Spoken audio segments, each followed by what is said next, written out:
ठीक है, तो टॉपिक क्या है? Structure of atom. अब ध्यान से सुनना आप लोग। मैं ये मान के चलता हूँ कि आप लोगों को एटम्स के बारे में पता है कि एटम क्या होता है। ठीक है, तो किसका पढ़ रहे हैं? स्ट्रक्चर पढ़ रहे हैं एटम का। तो ये टॉपिक स्ट्रक्चर ऑफ एटम पढ़ा था हमने कौन सी क्लास में? 9th क्लास में। और फर्स्ट चैप्टर में भी हम पढ़ चुके हैं एटम्स क्या होता है। अब हम पढ़ेंगे एटम के स्ट्रक्चर के बारे में। तो जो एटम होता है, it is the smallest particle, smallest possible particle. कोई भी सब्सटेंस है, अगर उसको हम डिवाइड करें तो एक स्टेट ऐसी आएगी जब वो और ज़्यादा डिवाइड नहीं होगा, उस स्टेट का नाम है एटम। एटम जो वर्ड बना है वो बना है एटोमियो। आ मतलब अन और टोमियो मतलब होता है कट, जिसको हम ज़्यादा फर्दर कट नहीं कर सकते। लैटिन भाषा के वर्ड होते हैं, पता नहीं ग्रीक भाषा के वर्ड होते हैं। तो अनकट एटम्स का मतलब ये हो गया। अब एटम के अंदर जिन लोगों ने खोजा, ये तो आपको 9th क्लास में पता चल गया था कि एटम जो है वो 3 पार्टिकल से बना है और ज़्यादा सब एटॉमिक पार्टिकल। मैं मान के चलूँ कि this is the atom and this is the nucleus. इसके अंदर न्यूक्लियस है, इसको कहते हैं न्यूक्लियस। और इसके बाहर कौन चक्कर लगाता है? इलेक्ट्रॉन। ऐसी कहानी आपने पढ़ी होंगी, रदरफोर्ड का मॉडल है ना, ऐसे कुछ मॉडल पढ़े होंगे। तो एटम्स कुल मिला के हमें 3 चीज़ों से मिलके बना है। एक है प्रोटॉन, जो हमें पता है, एक है न्यूट्रॉन और एक है इलेक्ट्रॉन। जिसको कुछ नहीं पता उसे ये पता होना चाहिए। क्या पता होना चाहिए? कि atom is made up of proton, neutron और इलेक्ट्रॉन। इतना तो पता है, इतना पता है। एक और कहानी आप सुन लो कि न्यूक्लियस के अंदर 2 चीज़ें होती हैं। जो बीच वाला पार्ट है उसको न्यूक्लियस कहा जाता है। और न्यूक्लियस के अंदर क्या चीज़ पाई जाती है? प्रोटॉन पाया जाता है और न्यूट्रॉन पाया जाता है। इतना समझ में आ गया? चलिए इससे भी आगे चलते हैं। किसी के पास न्यू बुक है? न्यू एडिशन की बुक दिखाना एक बार।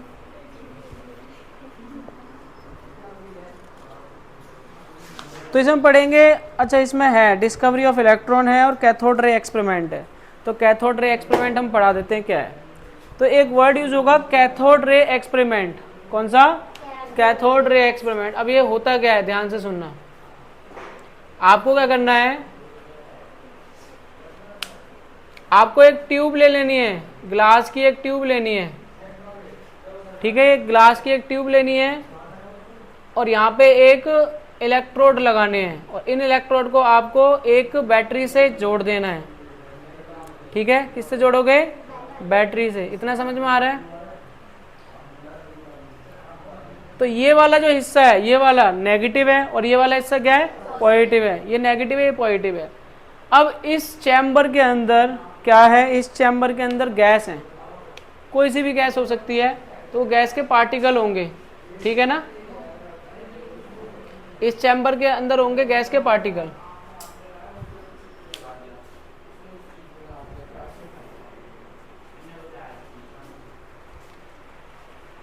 अब ऐसा क्या होगा? ये जो पार्टिकल हैं एक्चुअली ये एटम्स हैं। गैसियस फेज में क्या होते हैं? पार्टिकल दूर दूर होते हैं, मतलब एटम अलग अलग होते हैं। तो इस पे कौन सा चार्ज है बताना बेटा? इस पे कौन सा चार्ज है? जो माइनस चार्ज है इसको हमने नाम दिया कैथोड, और जो पॉजिटिव चार्ज है इसको हमने नाम क्या दिया? क्या नाम दिया? एनोड।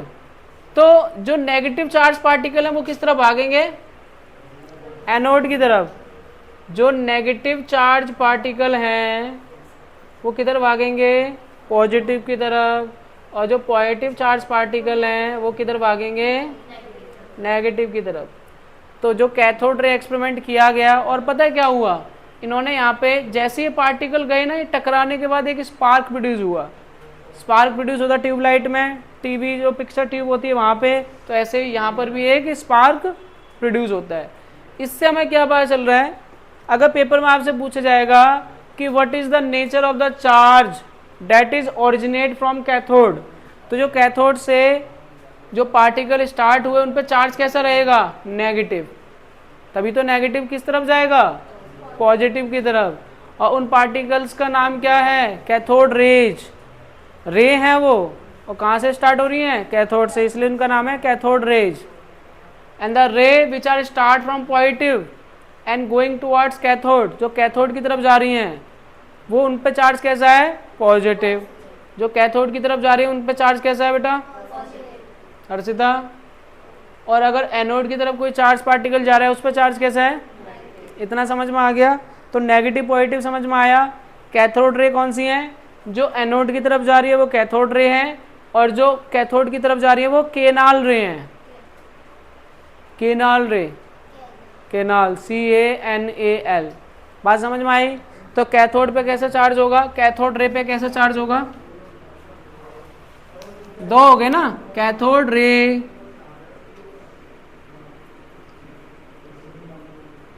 और दूसरी कौन सी है? Canal raise. तो कैथोड रे पे कैसा चार्ज होगा बेटा? नेगेटिव। इन पे चार्ज होगा नेगेटिव। किस पे?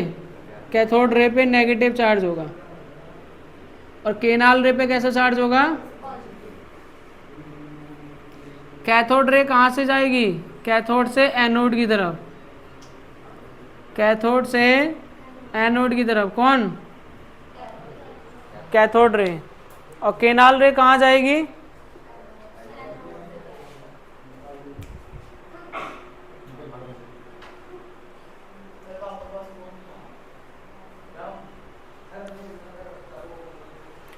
और केनाल रे कौन सी जाएगी? एनोड से कैथोड की तरफ।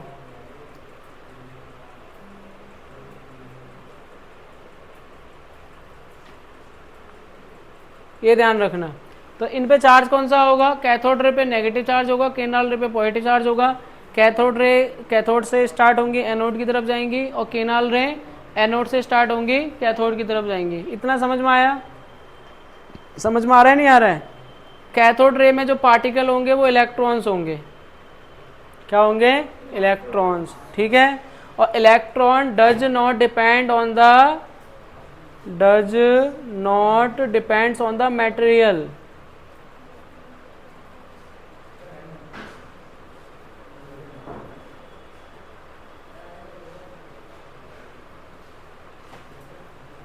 ठीक है। तो electron does not depend on the material, यानी आप इसमें कोई सी भी गैस आप यूज करो, चाहे ऑक्सीजन यूज करो, चाहे आप ऑक्सीजन यूज करो या नाइट्रोजन यूज करो या कोई सी भी गैस यूज करो, उन सब में इलेक्ट्रॉन प्रेजेंट होंगे। तो आपकी बुक में लिखा हुआ है कि ये जो कैथोड रे हैं, these does not depends on the nature of the material. अगर आप कोई सा भी मटेरियल यूज करोगे उस पर डिपेंड नहीं करेंगे। ठीक है ना? तो यहाँ पे पॉइंट है ना कुछ, cathode ray start from cathode और मूव टुवर्ड्स एनोड। ठीक है। एंड दीज रे आर नॉट विजिबल, ये विजिबल नहीं है। दैट्स वाई हम यहाँ पे कौन सा मटेरियल लगाते हैं? एक ऐसा मटेरियल लगाते हैं जो ग्लो करे, स्पार्क प्रोड्यूस करे, उसको कहते हैं फॉस्फोरोसेंट मटेरियल। कौन सा मटेरियल? फॉस्फोरोसेंट मटेरियल।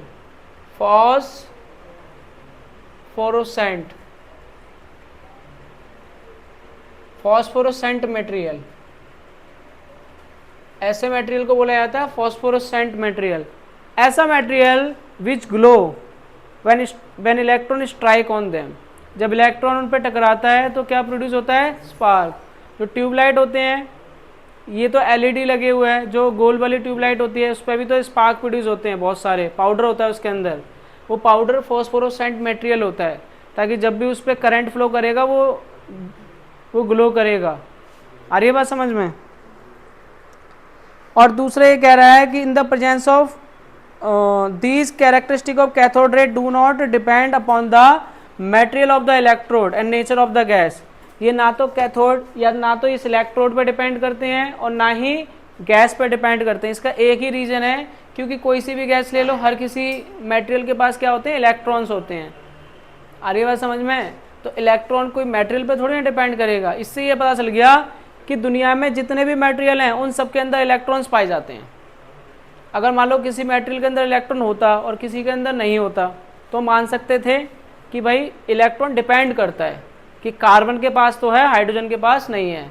लेकिन अगर हर किसी गैस के पास इलेक्ट्रॉन्स है, इसका मतलब है कि जो नेगेटिव चार्ज पार्टिकल यानी कि जो इलेक्ट्रॉन्स हैं वो do not depends on the nature of the material और द इलेक्ट्रोड मटेरियल।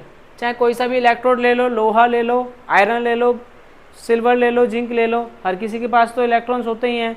तो यानी कि ये रे जो है वो बिल्कुल डिपेंड्स नहीं करेंगी, लेकिन जो केनाल रे है वो मटेरियल पे डिपेंड करती है। लिख लो, canal ray depends on the material. इसका रीजन पता है क्या है? It depends upon the material और gas, material of the electrode. ऐसा इसलिए है क्योंकि इलेक्ट्रॉन्स हमेशा आउटर मोस्ट सेल में चक्कर लगाते हैं और अकेला इलेक्ट्रॉन चक्कर लगाता है, यानी इलेक्ट्रॉन मूव करेगा तो अकेला करेगा। लेकिन जो पॉजिटिव चार्ज है वो न्यूक्लियस के अंदर होते हैं, इलेक्ट्रॉन हमेशा अकेला जाएगा, लेकिन प्रोटॉन अकेला नहीं जाएगा। प्रोटॉन के साथ कौन है? न्यूट्रॉन। और हर एक मटेरियल के पास अलग अलग प्रोटॉन होते हैं। आप बोलोगे सर अलग अलग इलेक्ट्रॉन भी तो होते हैं।